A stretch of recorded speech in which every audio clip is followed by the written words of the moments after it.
Oh, huge, huge. All right, thanks, Jack.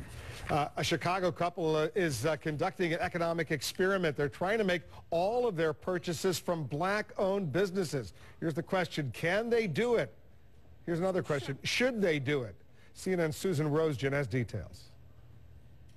You also need some shrimp. Maggie Anderson better have all the items on her list before she leaves the supermarket. Because if she doesn't, it's a long way back. Anderson has to drive 20 minutes from her home to the only grocery where she'll shop, the one that has a black owner.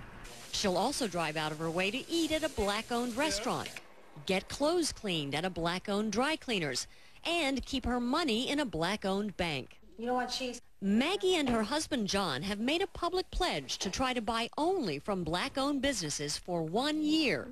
They call it the Empowerment Experiment, empowering black communities by supporting their businesses. Critics call it an experiment in racism. We're not advocating that anybody make purchases along racial lines. Okay, that's not what we're advocating. What we are advocating, though, is that African Americans do have a higher sense of duty to support black businesses that are investing in the community. How did it go yesterday at the church? Very good. Traditionally, black-owned businesses often struggle more than white-owned businesses.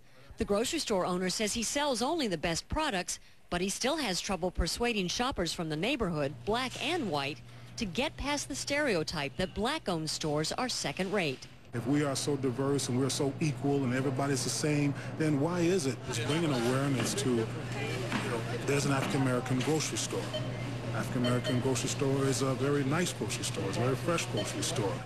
Where's our business? If they do not seek out the business and shop at the business, then we are not able to sustain the business. A bunch of farmers best in there for the grocer. And 3 months into their one-year experiment, the Andersons admit they have not been able to buy everything they need from black-owned businesses. Not even close.